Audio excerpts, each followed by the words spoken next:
All right, folks, welcome to episode, to the third update for the Twitter files. Parts 11 and 12 were released a couple days ago. We're going to be covering that today on today's special broadcast. We're going to do a 5-minute countdown timer and then we'll begin, folks.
The views expressed on this show are expressly the views of the speaker and do not necessarily reflect the views, beliefs, or opinions of News for Us World, its hosts, broadcasters, or affiliates. Remember, folks, always use your own discernment when viewing. We encourage our viewers to think for themselves. All right, welcome everybody. We have a special broadcast for you today. We have the Twitter files update parts 11 and 12, which were released the day before yesterday by Matt Taibbi. We're going to be going over those, and then we'll wrap it up.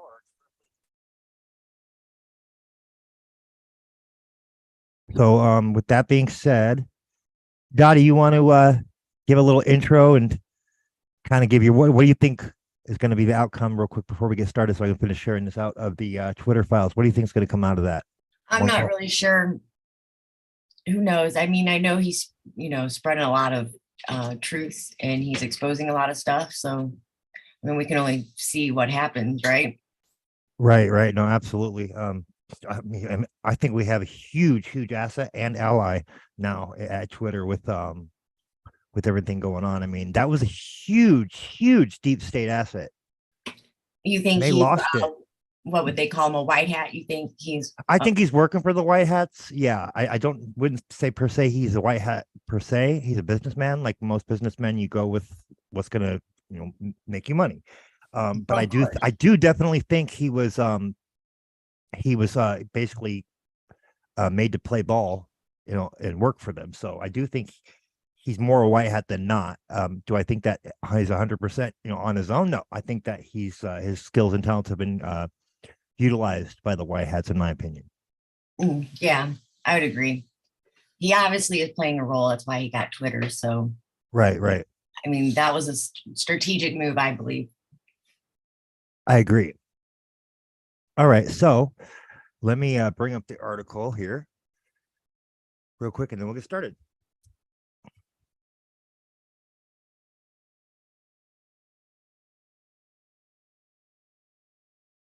All right.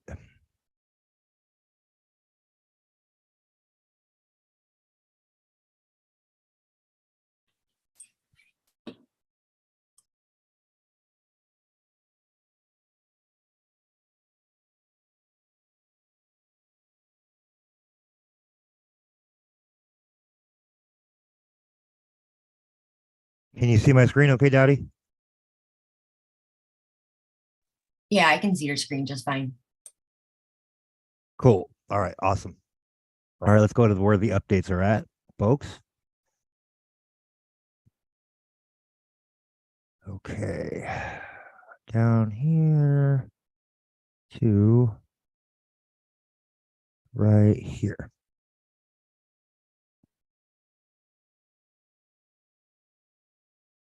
Updated January 5, 2023 at 3:50 p.m. P.S.T.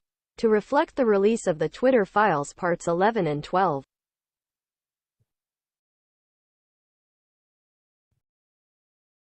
On January 3, 2023, the Twitter files parts 11 and 12 were released by Matt Taibbi.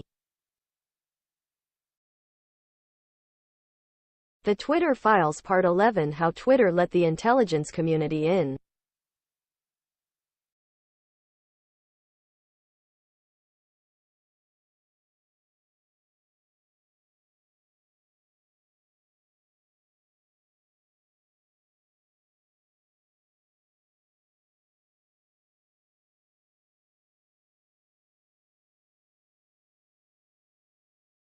One thread. The Twitter files: How Twitter Let the Intelligence Community In.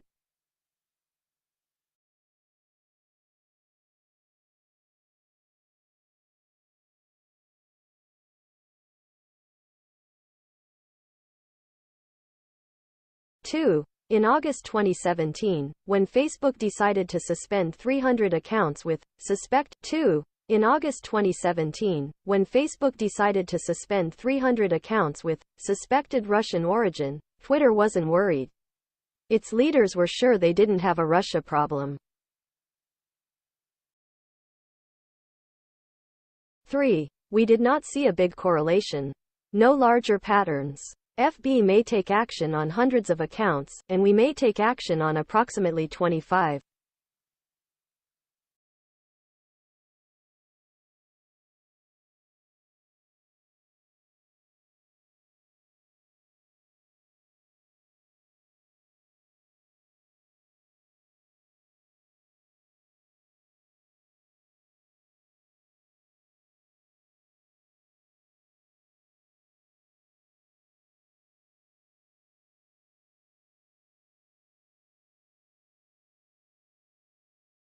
4. Keep the focus on FB. Twitter was so sure they had no Russia problem. Execs agreed the best PR strategy was to say nothing on record, and quietly hurl reporters at Facebook.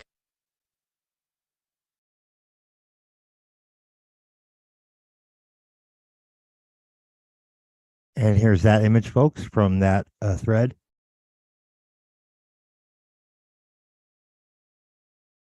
Also, bear in mind, you can also go to our article and click on the header image for each part, and it'll take you to our full view screenshot, high-res screenshot version that you can check out for yourself.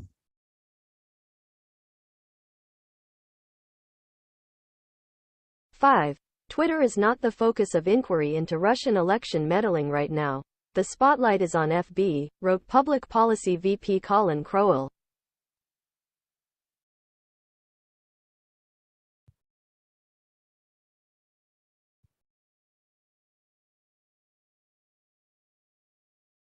Six. In September 2017, after a cursory review, Twitter informed the Senate it suspended 22 possible Russian accounts, and 179 others with possible links to those accounts, amid a larger set of roughly 2,700 suspects manually examined.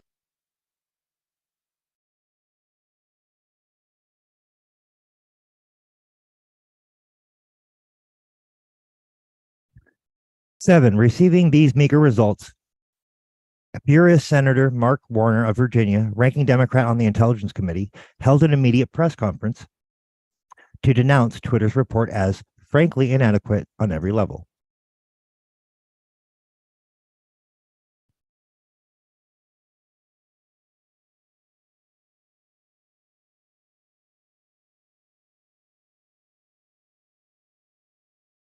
And there's those images, folks.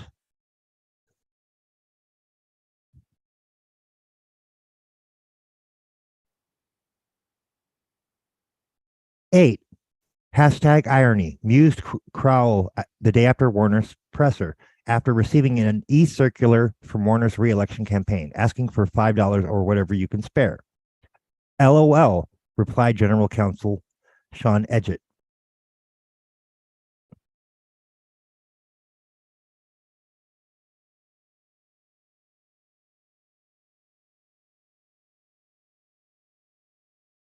Nine, keep producing material.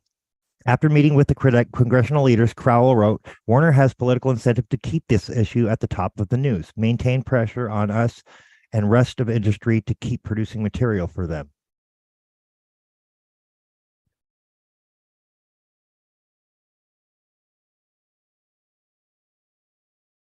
Ten, taking their cues from Hillary Clinton, Crowell added, Dems were taking cues from Hillary Clinton, who that week said it's time for Twitter to stop dangling its heels and live up to the fact that its platform is being used as a tool for cyber warfare, according to her, which we know now is blatantly false. 11, in growing anxiety over its PR problems, Twitter formed a Russia task force to proactively self-investigate.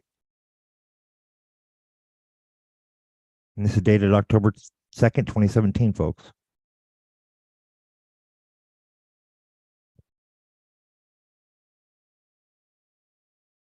The Russia task force started mainly with data shared from counterparts at Facebook, centered around accounts supposedly tied to Russia's Internet Research Agency, IRA. But the search for Russian perfidy was a dud.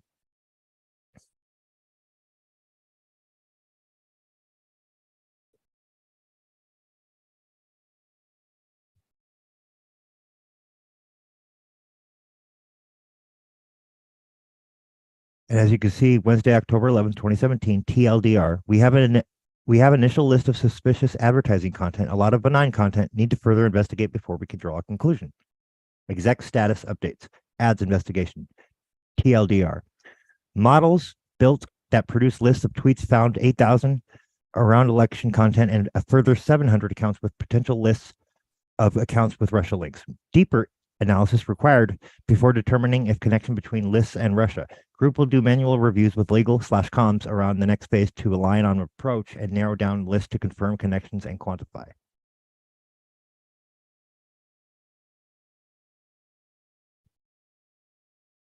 13. October 13, 2017. No evidence of a coordinated approach. All of the accounts found seem to be lone wolf type activity, different timing, spend, targeting, less than $10K in ad spend.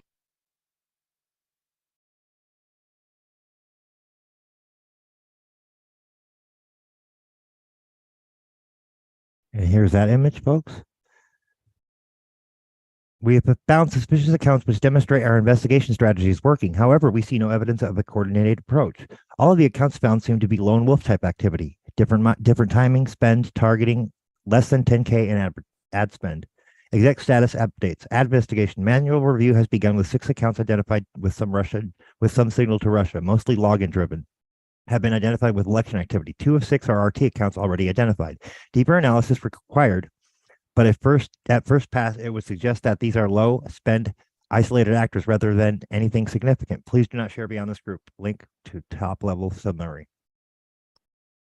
Okay. 14. October 18, 2017. First round of RU investigation, 15 high-risk accounts, 3 of which have connections with Russia, although 2 are RT.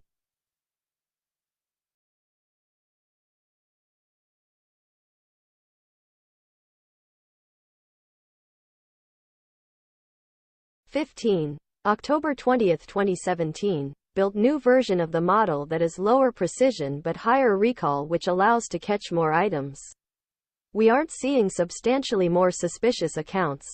We expect to find approximately 20 with a small amount of spend.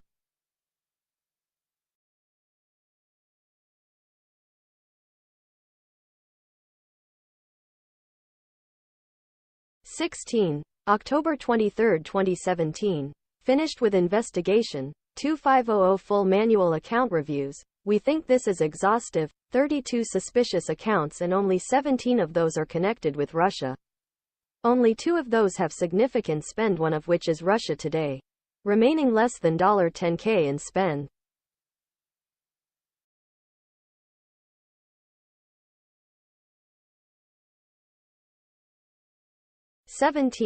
Twitter's search finding, only 2 inches significant accounts, one of which is Russia Today, was based on the same data that later inspired panic headlines like, Russian influence reached 126 million through Facebook alone.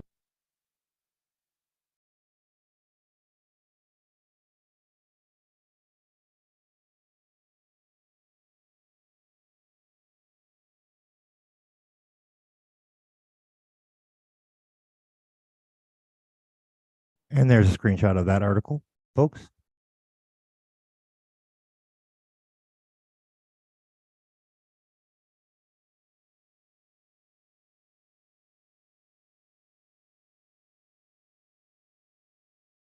The failure of the Russia task force to produce material worsened the company's PR crisis.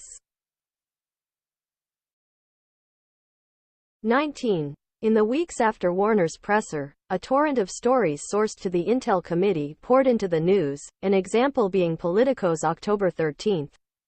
Twitter deleted data potentially crucial to Russia probes. 20.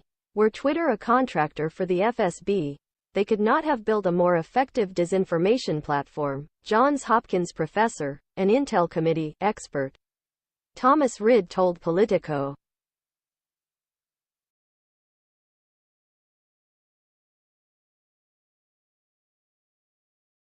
21. As Congress threatened costly legislation, and Twitter was subject to more bad press fueled by the committees, the company changed its tune about the smallness of its Russia problem.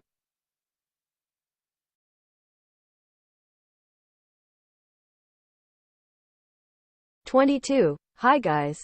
Just passing along for awareness the write-up here from the Wash Post today on potential legislation, or new FEC regulations, that may affect our political advertising, wrote Crowell.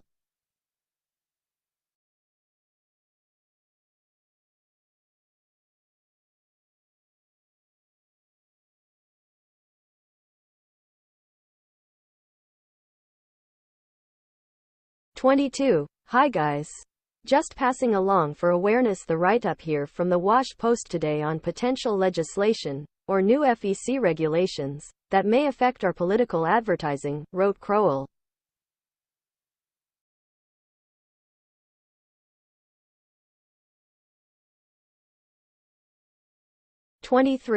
In Washington weeks after the first briefing, Twitter leaders were told by Senate staff that Sen Warner feels like tech industry was in denial for months. Added an Intel staffer. Big interest in Politico article about deleted accounts.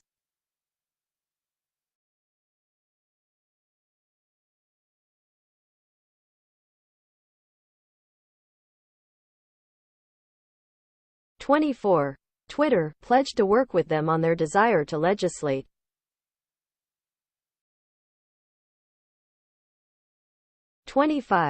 Knowing that our ads policy and product changes are an effort to anticipate congressional oversight, I wanted to share some relevant highlights of the legislation Senators Warner, Klobuchar and McCain will be introducing, wrote Policy Director Carlos Monje soon after.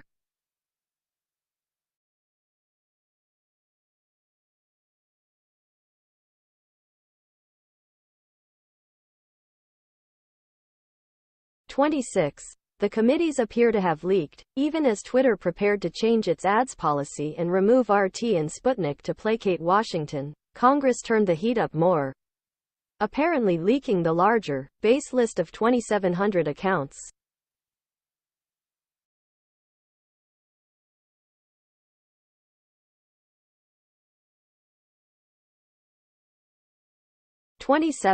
Reporters from all over started to call Twitter about Russia links.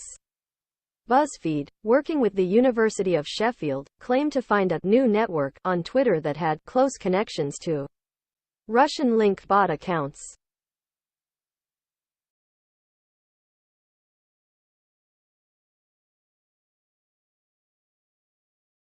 It will only embolden them.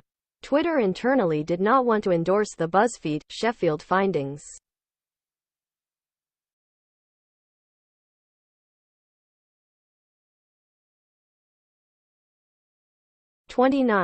Senate Intel Committee is asking, possible to whip something together? Still, when the BuzzFeed piece came out, the Senate asked for a write-up of what happened. Twitter was soon apologizing for the same accounts they'd initially told the Senate were not a problem.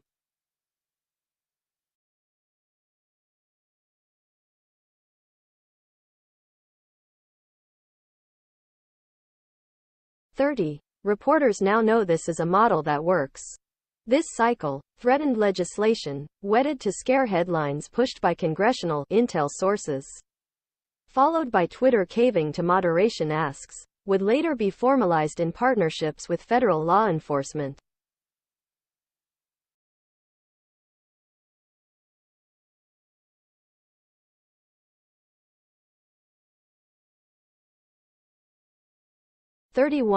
Twitter soon settled on its future posture.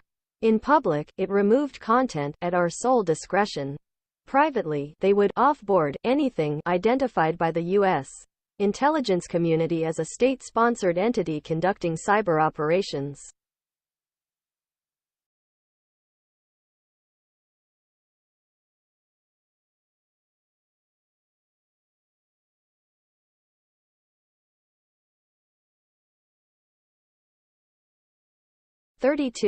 Twitter let the USIC into its moderation process. It would not leave, wrote Crowell, in an email to the company's leaders, we will not be reverting to the status quo.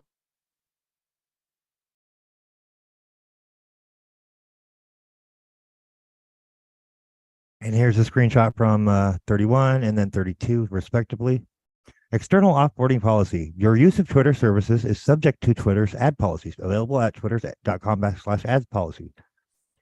The Twitter rules available at twitter.com/rules. The Twitter terms of service available at Twitter TOS, and any other agreements you have with Twitter, and and our legal obligations. If we suspect that an ad is in violation of our rights, our agreements, or policies, we may stop the ad from running. In some cases, including but not limited to multiple or severe violations of our rights or policies, if you engage or are suspected as engaging in any unlawful activity on our service, as we determine in our sole discretion, we will suspend or terminate your account. Internal guidance: any user identified by the U.S. Intelligence Committee as a state-sponsored entity conducting cyber operations against targets associated with U.S. or other elections, or an entity associated with such operations, shall not be allowed to advertise on Twitter. And that's their internal guidance policy, folks. There you have it. Then we got this 132. Overall, my sense is that the political terrain has shifted in Washington in the run up to these hearings. The tech industry is going to get a lot more scrutiny and questioning, and we will not be reverting to the status quo ante in DC soon. Okay. That's part 11, folks. And we're going to do 12 33. next. For more on the hashtag Twitter files, check out at Bari Weiss, at Schellenberger MD, at LHFong, and at David Zweig. And also, folks, you can click on this image link on our article and get a full screen shot of the entire thread, top to bottom, for easy viewing for friends, embedding, whatever. It makes it easier for you to check it out and go through it. It doesn't click on none of the links are clickable, but it's perfect for embedding into a page or a social media, et cetera, et cetera. Feel free to download these images and upload them to your social media accounts, folks, if you like. And shortly after Matt Taibbi released part 11, he then released part 12, Twitter and the FBI belly button. Interesting name and interesting cover image, to say the least. All right, let's go to this one and go over this.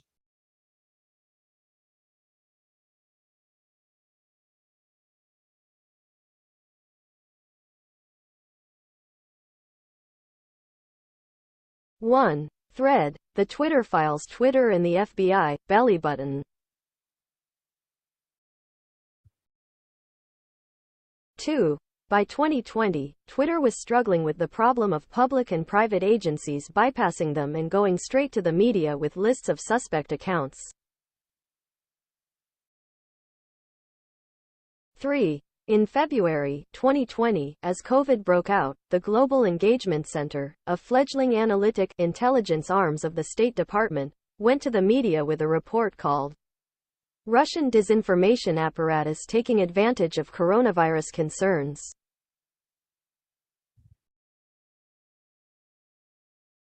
And here is a screenshot of that cover report, folks, so you can see for yourself.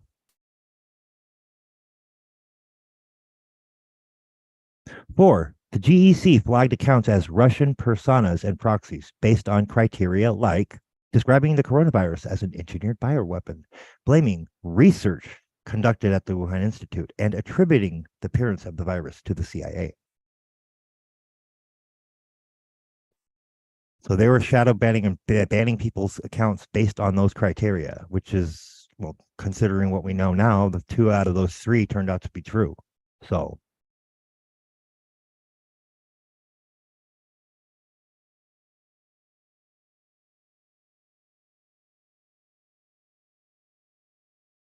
there we go. Of course they did. Of course they did this. Freaking state-sponsored fucking propaganda is what it was. Excuse my language, folks, but it infuriates me. It should you as well. 5. State also flagged accounts that retweeted news that Twitter banned the popular U.S. Zero Hedge, claiming the episode, quote unquote, led to another flurry of disinformation narratives. Zero Hedge had done reports speculating that the virus had lab origin.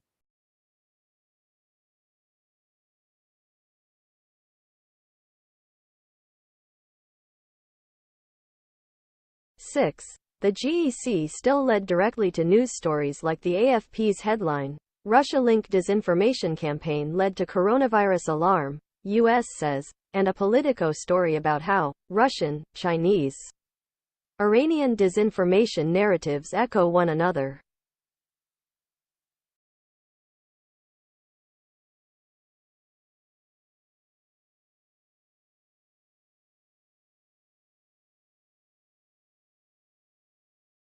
And here you have these screenshots for verification, folks. You can see they're exactly as the thread says.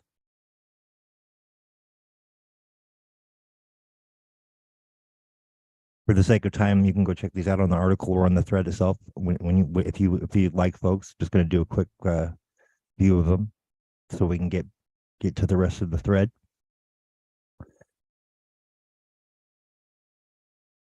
Seven. You haven't made a Russia attribution in some time. When Clemson's Media Forensics Hub complained Twitter hadn't made a Russia attribution in some time. Trust and Safety Chief Yoel Roth said it was revelatory of their motives. Image.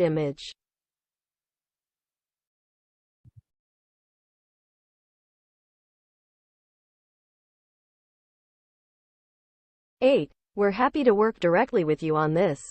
Instead of NBC, Roth tried in vain to convince outsider researchers like the Clemson lab to check with them before pushing stories about foreign interference to media.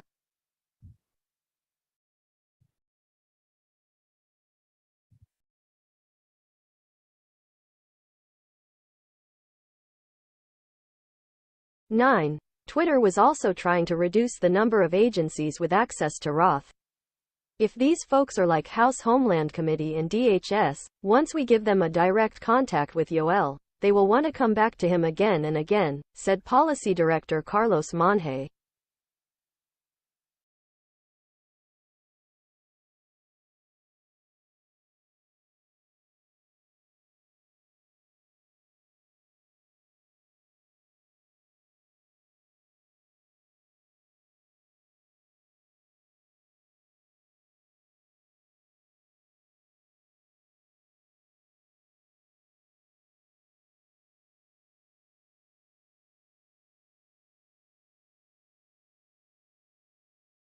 (11) The GEC report appeared based on DHS data circulated earlier that week, and included accounts that followed 2 or more Chinese diplomatic accounts. They reportedly ended up with a list, nearly 250,000 inches names long, and included Canadian officials and a CNN account.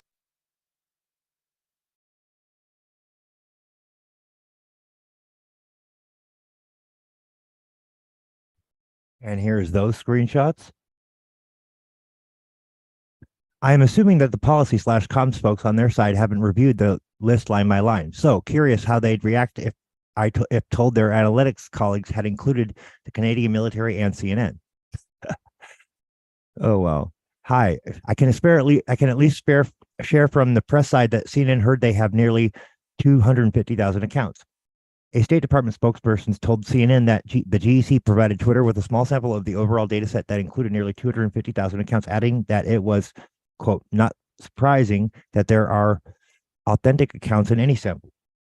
Here's a roundup of coverage and some notable tweets thus far. I also expect a separate and or updated Bloomberg story and possibly a piece from the Associated Press who I spoke with earlier. Overall, pretty straightforward coverage. The pointed headline is to be expected from CNN.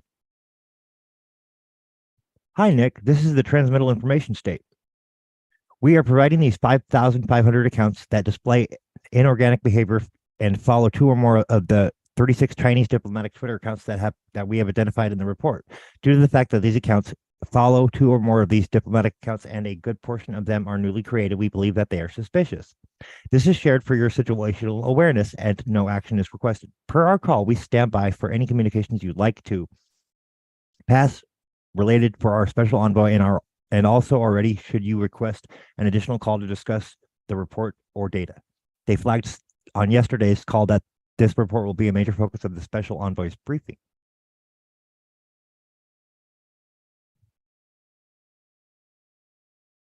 Roth saw GEC's move as an attempt by the GEC to use intel from other agencies to insert themselves into the content moderation club that included Twitter, Facebook, the FBI, DHS, and others.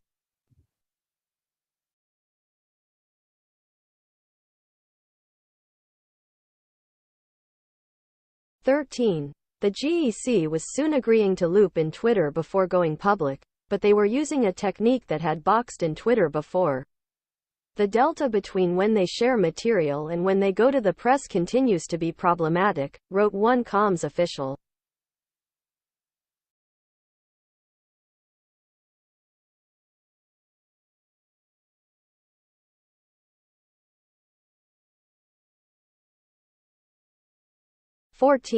The episode led to a rare public disagreement between Twitter and state officials.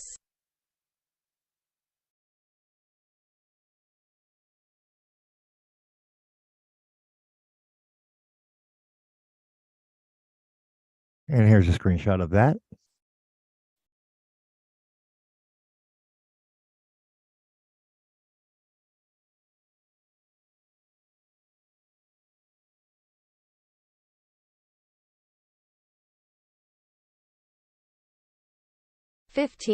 It makes sense to push back on GEC participation in this forum. When the FBI informed Twitter the GEC wanted to be included in the regular, industry call between companies like Twitter and Facebook and the DHS and FBI, Twitter leaders balked at first.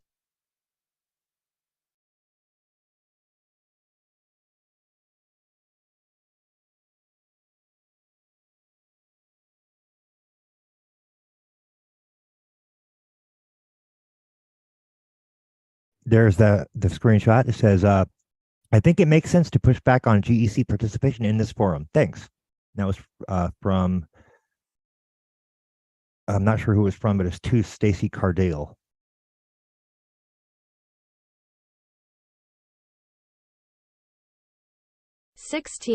Facebook, Google, and Twitter executives were united in opposition to GEC's inclusion, with ostensible reasons including the GEC's mandate for offensive I/O to promote American interests.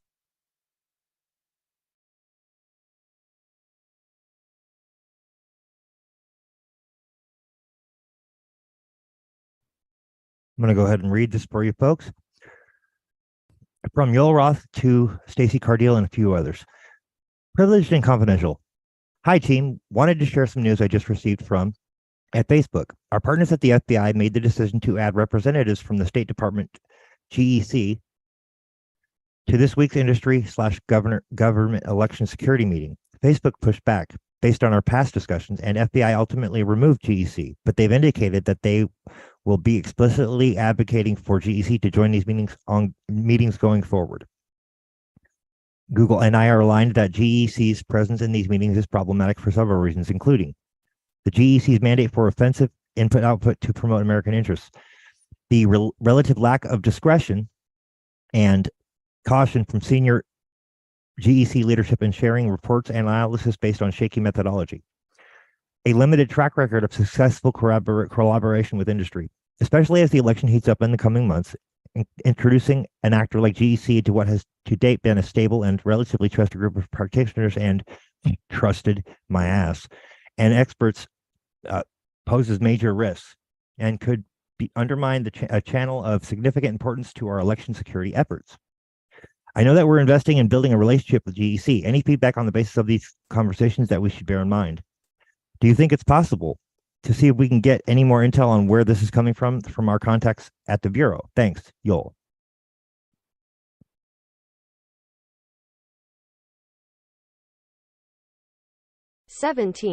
A deeper reason was a perception that unlike the DHS and FBI, which were apolitical, as Roth put it, the GEC was political, which in Twitter essay appeared to be partisan code. I think they thought the FBI was less Trumpy, is how one former DoD official put it.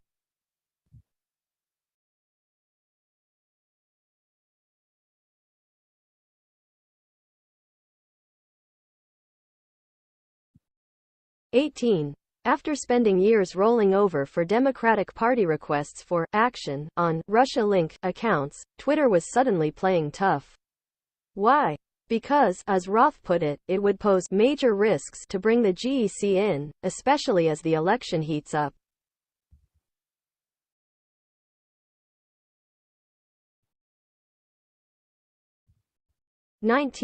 When senior lawyer Stacia Cardille tried to argue against the GEC's inclusion to the FBI, the words resonated with Elvis, not Laura, i.e. with Agent Elvis Chan.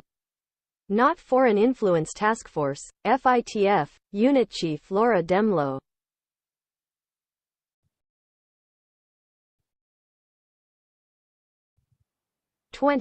Eventually the FBI argued, first to Facebook, for a compromise solution. Other USG agencies could participate in the industry calls, but the FBI and DHS would act as sole conduits.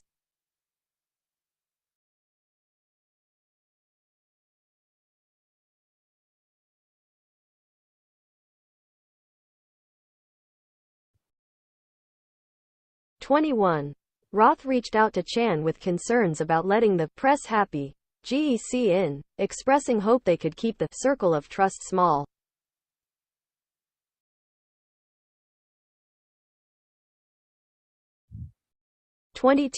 State, NSA, and CIA. Chan reassured him it would be a one-way channel, and state GEC, NSA, and CIA have expressed interest in being allowed on in listen mode only.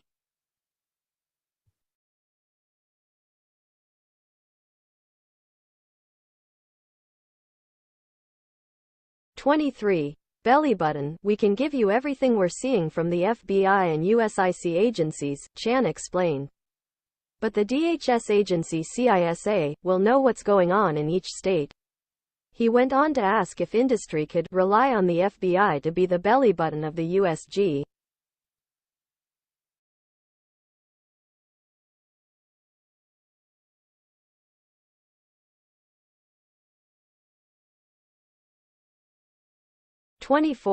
They eventually settled on an industry call via Signal. In an impressive display of operational security, Chan circulated private numbers of each company's chief moderation officer in a Word doc marked, Signal phone numbers, subject line. List of numbers.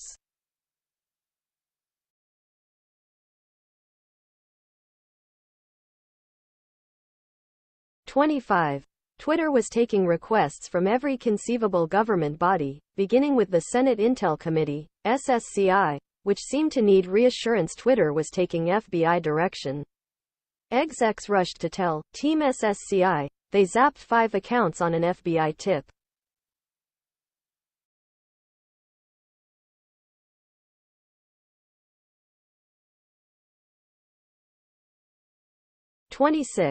Requests arrived and were escalated from all over, from Treasury, the NSA, virtually every state, the HHS, from the FBI and DHS, and more.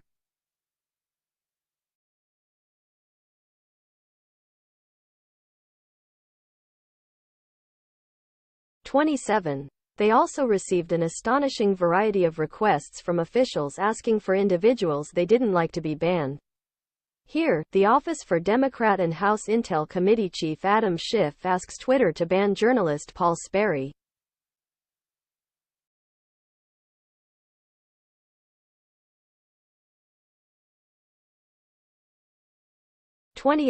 We don't do this. Even Twitter declined to honor Schiff's request at the time. Sperry was later suspended, however. Adam Schiff boy, you've been a bad motherfucker. You're in deep shit, you POS. You son of a bitch. I hope you get held accountable and get thrown in prison, motherfucker. Yeah, I said it. Fuck you, Adam Schiff.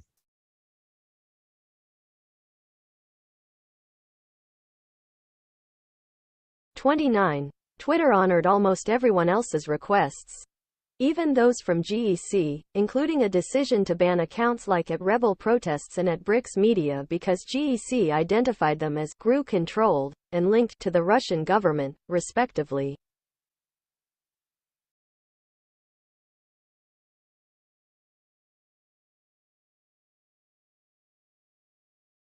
The GEC requests were what a former CIA staffer working at Twitter was referring to when he said, "Our window on that is closing," meaning the days when Twitter could say no to serious requests were over.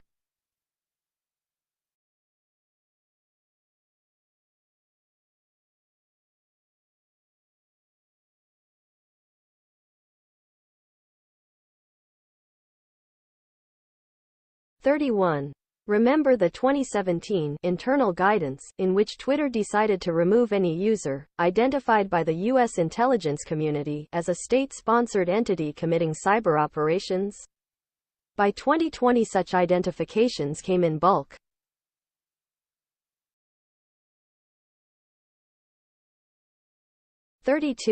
USIC requests often simply began, "We assess," and then provided lists, sometimes in separate Excel docs, they believed were connected to Russia's Internet Research Agency and committing cyber ops, from Africa to South America to the US.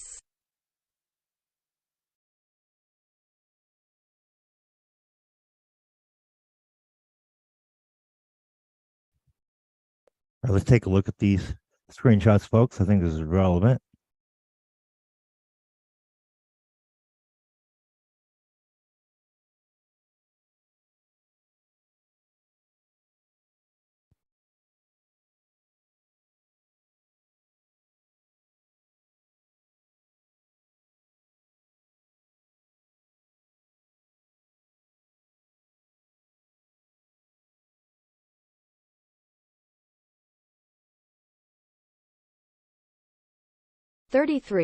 One brief report, sent right after Russia's invasion of Ukraine early last year, flagged major Russian outlets like Vedomosti and HTTP URL. Note the language about state actors fits Twitter's internal guidance.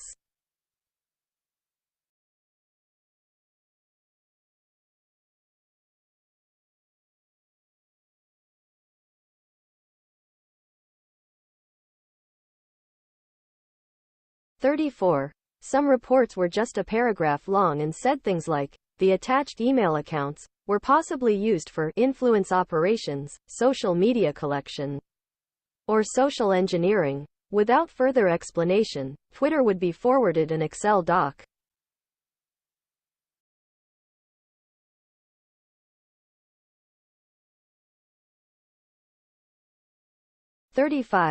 They were even warned about publicity surrounding a book by former Ukraine prosecutor Viktor Shokin, who alleged corruption by the U.S. government, specifically by Joe Biden. Well, that's no surprise that they tried to censor that information. Of course, they don't want to be caught, but they're caught. They're caught. Yeah, FBI, you've been caught, motherfuckers. You're fucking caught. Guess what? We're done with y'all. We want accountability and we want it fucking now. This is exactly why I don't trust the fucking FBI, for these very fucking reasons.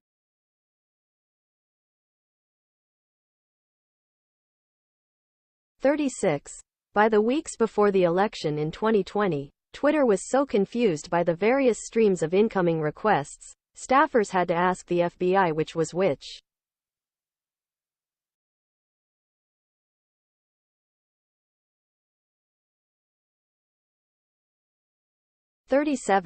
I apologize in advance for your workload. Requests poured in from FBI offices all over the country, day after day, hour after hour. If Twitter didn't act quickly, questions came.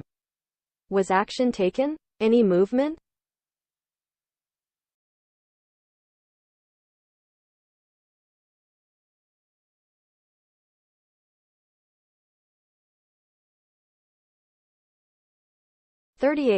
Wrote senior attorney Statcha Kardil. My inbox is really up at this point.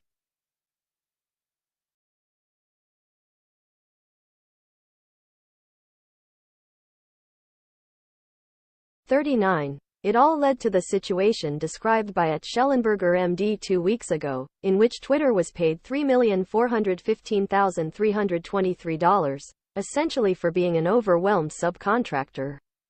Twitter wasn't just paid for the amount of work they did for government, they were underpaid. For more on the hashtag Twitter files, check out at Bari Weiss, at Schellenberger MD, at LHFong, and at Davidsweig. For more on this story, read.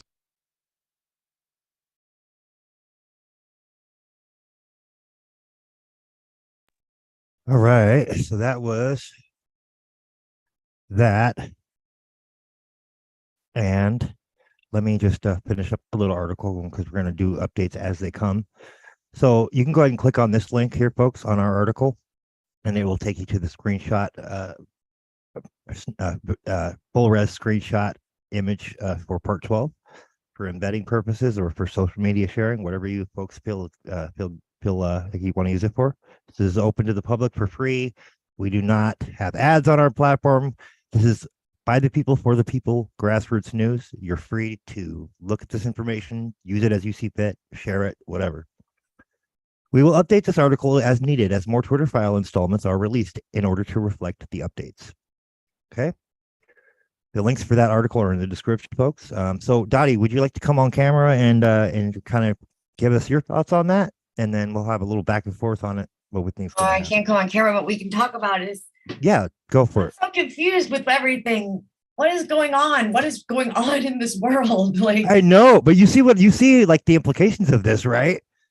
A little bit. Like, I don't know. Tell me what you see. So I see growth. I see a government is supposed to be separate from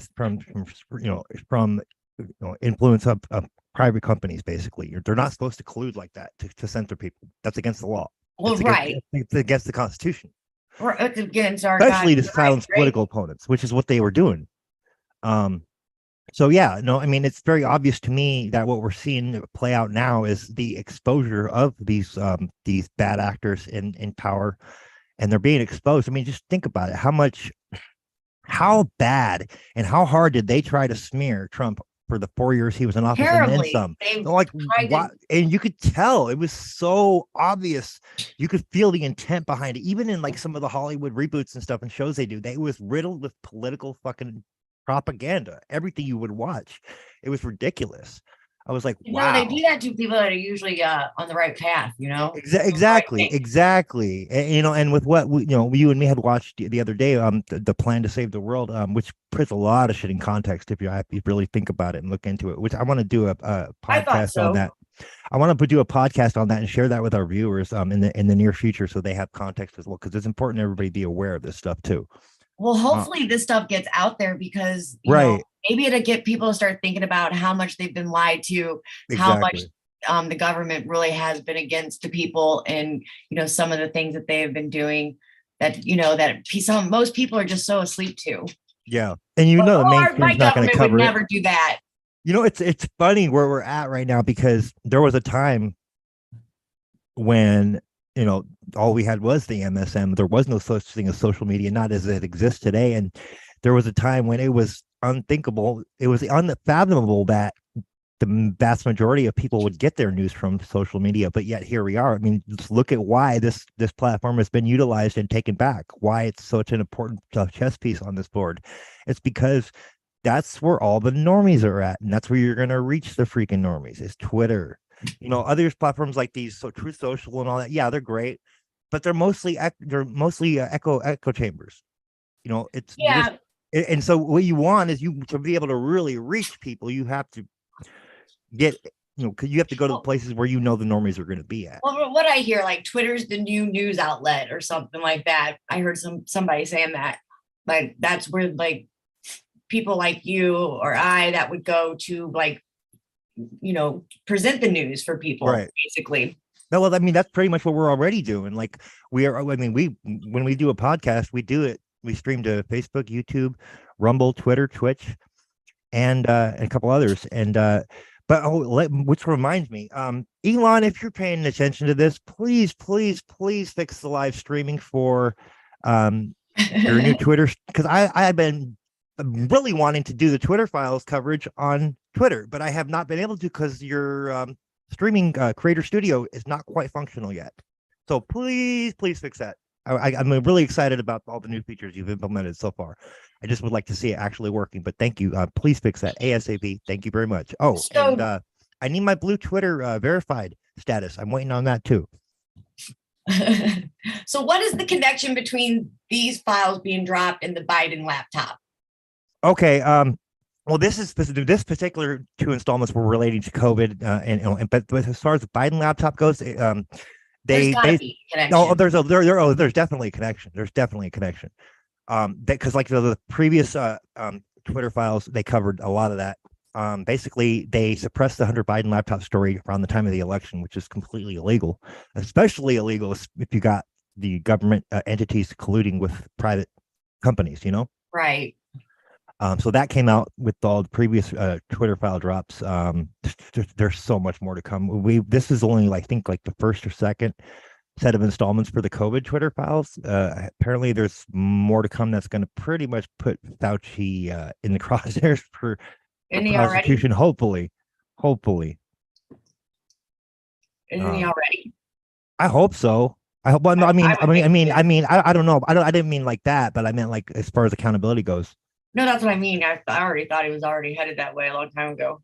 You would think, but look, I mean, just look at how he was allowed to retire. Like, what does that tell you? Well, I know, but still, I mean, all the times and all the corrupt crimes that have happened on like since the early 2000s, I think, Halliburton, all that corruption. Nobody was ever prosecuted for any of that shit. Nobody. They just got away scot-free. But yeah, if anybody like any average everyday citizen like you or me were to do some shit like that, oh yeah, they're gonna send us to prison for a long ass fucking time. Right. But they didn't do that to none of these folks. They're not doing it to any of the folks right now. Why the fuck not? Why the fuck not? I want to see jail time for Fauci, for fucking Bill Gates, for all these other motherfucking players that were colluded and participated in this bullshit. And we want the list. Damn right. Jimmy Kimmel, where's the list? Right? Really, why are they keeping so much? Well, tell me about it. Tell me about it. Well, we actually covered this in about an hour. Last time we did this, it took about 2 hours to cover both parts. Oh, that's pretty good. Yeah, it's pretty good. Well, I mean, it all speaks for itself, really, doesn't it? Oh yeah, definitely. And now, folks, just a reminder.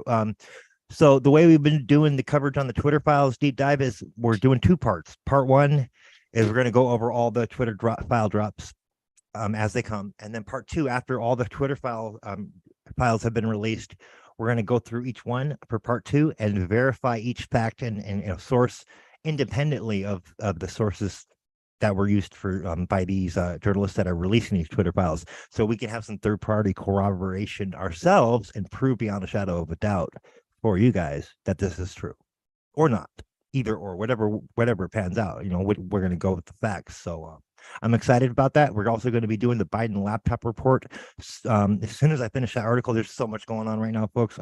Just have not had time to work on it, but we will be doing that as soon as I finish that report and that article and give it a proper, thorough investigation. I would like to do a deeper dive into the jab. Most definitely. We should. Like what it's doing. Oh yeah, definitely. And I've been, I'm thinking that we could probably do that around the same time we start doing the coverage of the vax injured folks. Yeah, exactly. I really want to get some people that are talking about it on the show. Well, no, I got one person that I've been in contact with that wants to speak out and tell her story. So I'm still trying to get all the details on that squared away. But you don't see many people doing that. Maybe no, you don't. Unalived. Right. Well, I got somebody here locally that I'm in touch with that wants to speak out and and start talking about it because it's affected them. I'm just trying to figure out what's going to be, because I guess she's going through a lot right now with some medical issues. So I'm just giving her some time to handle, because she said she had to handle she had to go in for I don't know what it was, a surgery or something, or MRI. I can't remember exactly, but she had mentioned something that she wanted to do after she finished doing that. So, but I have that lined up and we'll be doing that soon in the near future, folks. Awesome. Because I've seen some really crazy stuff about that. Oh yeah. Most definitely. All right, so let's wrap it up and then we'll call it a night. And then let's see, what is today? Thursday? Already. Let's aim for flying. Do you want to aim for having the premiere episode of season 2 of Sacred Lovisa this Sunday, or do you want to? Yeah, we can do that. We'll put something together real quick. All right, cool. All right, folks. So you heard it. We're going to be resuming Sacred Lovisa. We'll be doing episode 1 of season 2 this Sunday, and we have a website that will be partially ready for you guys. It's not quite live yet, but it will be in about a week or two time, in a week's time or 2 weeks time. So in the meantime, though, you will be able to subscribe to be notified when it does go live. So we'll have that ready for you by this Sunday. And I'm excited to see what how much better we're going to be at putting everything together, because I know we've been getting everything organized. Yeah, and I got some cool stuff in the works with some actual help for people that are being alienated by the courts, to box them in and get your children back. So that's some really exciting stuff that I can't wait to bring out and talk about, and start giving that information out and leading people in a better direction. Cool. Sounds like a plan. Awesome. Yes. Yeah. I love doing this kind of work. I live for this shit. Don't you? I fucking live for this shit. It does feel good. It feels good helping people. It really does. All righty. Thank you, everybody. We're going to wrap it up, and then we'll call it a night. Thanks for watching. Don't forget to subscribe to our Facebook page and our other social media. You can check out our new Facebook page at facebook.com/news4us.world. Good night, everybody.